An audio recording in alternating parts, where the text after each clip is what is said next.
Boa noite, sou Marlene Azevedo, membro do grupo de oração Anunciamos Jesus. Em obediência à moção da nossa coordenadora, nós estamos fazendo o estudo do livro de Atos dos Apóstolos. E ontem eu recebi essa missão, dada pelo nosso irmão Caio Albuquerque, de estar partilhando com vocês o capítulo 11.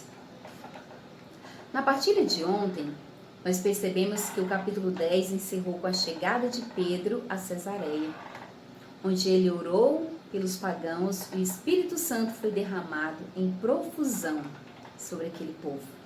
E o capítulo 11 então começa com o regresso de Pedro a Jerusalém. Pedro volta para a sua base. Jerusalém era a base da igreja primitiva. Mas existe algo intrigante nesse regresso de Pedro.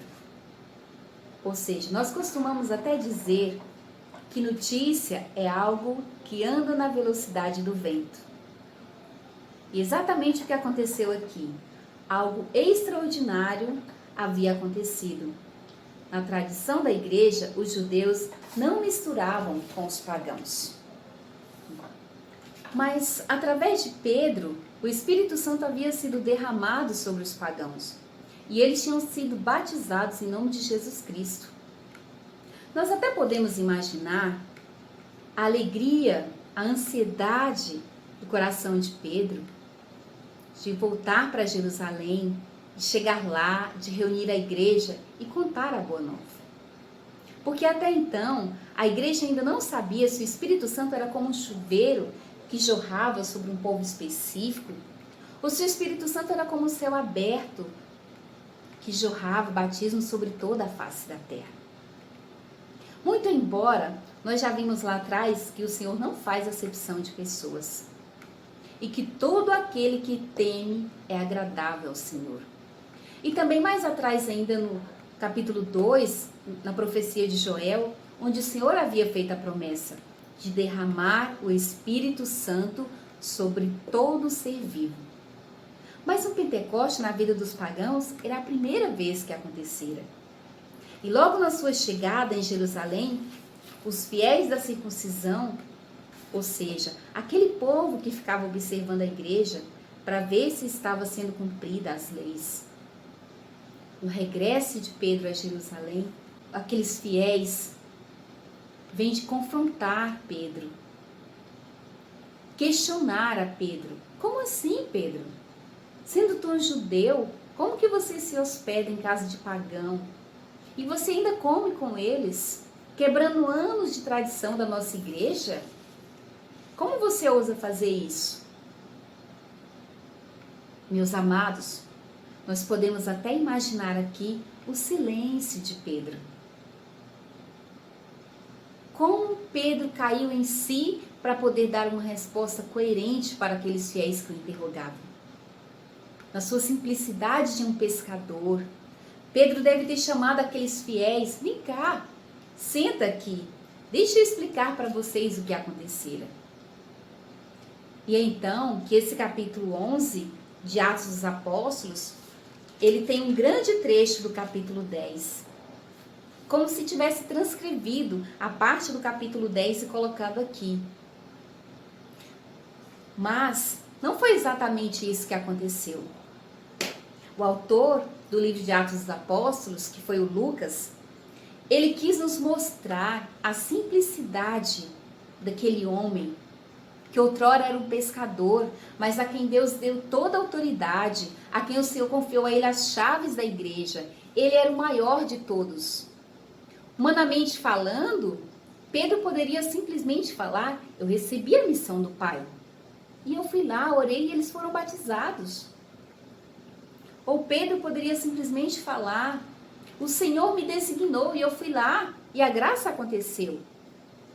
Mas, nesse grande gesto de humildade, de sentar com eles, e Pedro começa a explicar cada detalhe do que acontecera.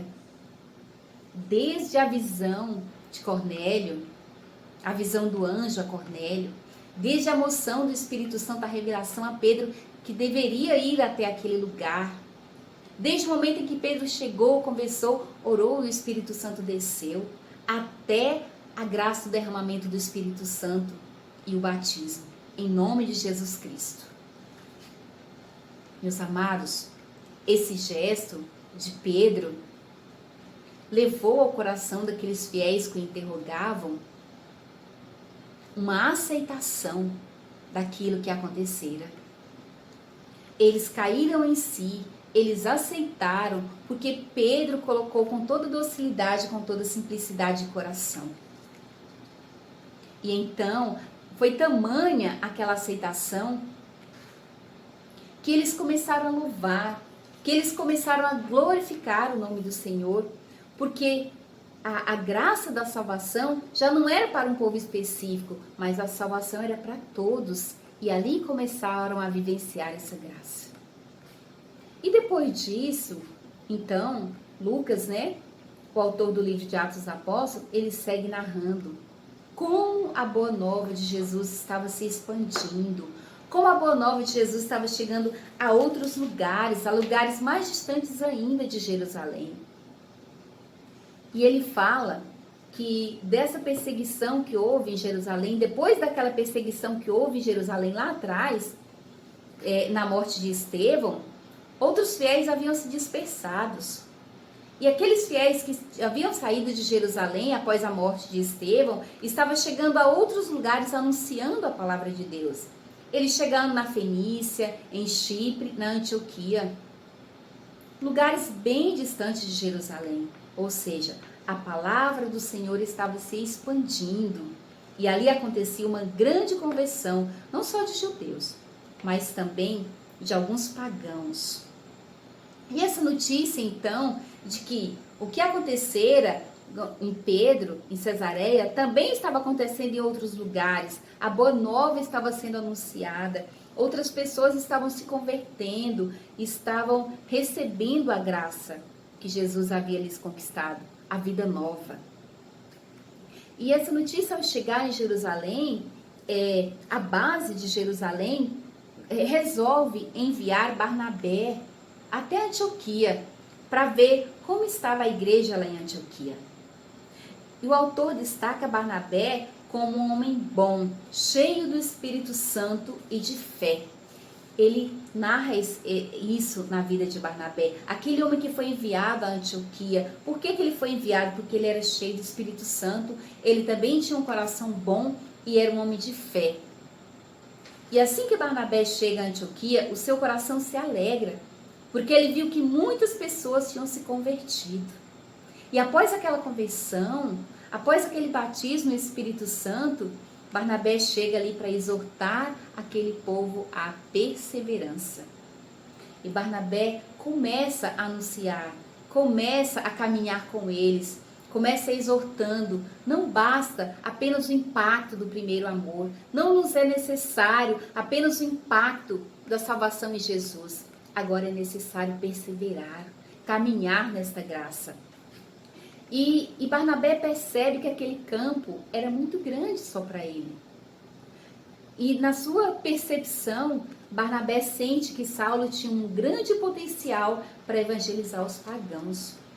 E ele sai de Antioquia e vai até Tarso à procura de Saulo. Saulo que não era mais Saulo, mas que era o novo Paulo. Saulo, aquele que perseguiu a igreja, aquele que perseguiu os cristãos, já era uma nova pessoa. E Barnabé sente no seu coração, porque era um homem cheio do Espírito Santo, que Saulo ia fazer toda a diferença naquela missão juntamente com ele. E Barnabé encontra Saulo e volta para Antioquia juntamente com Saulo. E os dois fazem um grande trabalho na igreja. Eles orientam a igreja durante um ano. A palavra de Deus aqui narra que durante um ano, Saulo e Barnabé permaneceram em Antioquia, evangelizando, caminhando com eles, ensinando a perseverar e dando a eles todo o ensinamento, ou seja, aí entra também a formação, como a formação nos é necessária, como é o processo de evangelização. Veio o anúncio da palavra, veio o chamado à perseverança e veio a formação daquele povo. E então, pela primeira vez, os fiéis foram chamados de cristãos, lá em Antioquia, lá nessa terra onde a graça do Senhor foi derramada sobre muitas pessoas, aqueles que caminham, aqueles que se decidiram a estar com o Senhor, receberam o nome de cristãos, que até hoje nós trazemos isso. Então, o capítulo 11, ele se encerra com eles juntando uma oferta voluntária, ou seja, ninguém tinha pedido nada, mas no finalzinho desse capítulo, um dos convertidos que vieram de Jerusalém, chamado Ágabo, ele fez uma profecia que ia haver uma grande seca. E a igreja, de fato, a igreja da Judéia foi castigada, passaram fome, teve miséria. Mas lá na Antioquia, mesmo sendo um lugar pobre, aqueles fiéis, aquele povo que se juntou a Saulo, aquele povo que se juntou a Barnabé, começaram a ter um gesto de caridade. Brotou no coração daquele povo, que há apenas um ano havia conhecido Saulo e Barnabé, há apenas um ano caminhava com eles, no seu coração brotou o espírito solidário. E eles então fizeram uma grande arrecadação e deu para Barnabé e Saulo levar para aquele povo. Olha só a generosidade daquele povo que foi convertido em Cristo, unidos pelo sangue de Cristo. Não existe mais fronteiras de etnias no reino de Deus. Agora os pagãos estão ajudando os judeus e vice-versa, os judeus ajudando os pagãos, mesmo na pobreza, porque aquilo que para eles era um pouco, Deus se multiplica à medida em que nós nos abrimos nosso coração para doar, para servir. A graça de Deus acontece não somente na vida daqueles que recebem, mas muito mais na vida daqueles que se doam, daqueles que se prestam a servir. E a gente percebe o mesmo que havia acontecido com Pedro, no anúncio da palavra aos pagãos, ali na Antioquia também, a graça do Espírito Santo havia sido derramada e o amor de Deus pairava no coração daquele povo, que se abre à graça do coração solidário. Que mudança radical de mentalidade daquele povo, que mudança radical de pensamento, que mudança radical de espírito, meus amados. Houve naquele lugar, aquele povo, já não havia mais conflito de identidade, já não havia mais conflito de território, todos eram irmãos em Cristo Jesus. Que esta foi a maior missão do Senhor, fazer com que todos sejam um. E o que eu desejo para mim e para você é que essa mudança de mentalidade, que essa mudança de pensamento, que não haja distinção de pessoa, de raça, de cor, de religião, de país, de estado, de município, de grupo de oração, de igreja, de comunidade. Mas que nós saibamos ter um coração fraterno, que nós saibamos ser servos, que estende a mão, que caminha com o próximo, mas que também faz um gesto concreto, uma ajuda prática, um gesto de solidariedade. Foi o que aquele povo fez também, juntando aquele dinheiro, ajuntando aquela quantia, que foi muito significante para aqueles que precisavam. E quantas pessoas hoje, nós estamos nesse tempo de pandemia, nesse tempo em que salve-se quem puder, ou seja, muitas pessoas estão necessitando de gesto concreto, de ajuda prática, mas também da nossa ajuda espiritual. O que temos feito para isso? O que eu e você podemos fazer diante dessa situação que nós estamos vivendo? Meus amados, eu convido a você a voltar para dentro de si mesmo, a tomar essa palavra, a olhar o exemplo desses homens de fé que transformaram, que quebraram fronteiras, que quebraram barreiras, mas que se uniram na fé, que se uniram em Jesus. Que nós também sejamos generosos com aqueles que têm a necessidade. Que o evangelho que nós anunciamos seja esse de Barnabé, de um homem generoso, de um homem cheio do Espírito Santo, de um homem cheio de fé, que recupera pessoas, que acredita nas pessoas, que estende a mão às pessoas, mas que acima de tudo caminha com eles. Amém? Que nós possamos nos abrir a caminhar, a servir, a nos doar. Gratificante esse gesto de quebrar limites, de quebrar barreiras e de quebrar fronteiras. E eu peço a graça do Espírito Santo que venha sobre mim e sobre você. Nosso grupo de oração que tem essa belíssima história de 25 anos de evangelização. Em quantos lugares o nosso grupo de oração já chegou? A quantos corações o Espírito Santo foi derramado através do grupo de oração Anunciamos Jesus? Quantas pessoas receberam essa graça? Mas ainda existe um campo vasto, ainda existe muitos lugares aonde nós podemos chegar, aonde nós devemos chegar. E eu começo a falar isso para mim mesma, independente da situação em que eu me encontro, mas eu também visto essa camisa de anunciar Jesus. Anunciar Jesus é o projeto mais importante das nossas vidas. Mas a gente percebe na grande lição do capítulo 11, não é só anunciar, é o chamado a perseverar, é formar. E somente com perseverança e com formação nós teremos um povo que caminha com Cristo. Amém? E nós ficamos na proteção do Pai, do Filho e do Espírito Santo. Amém.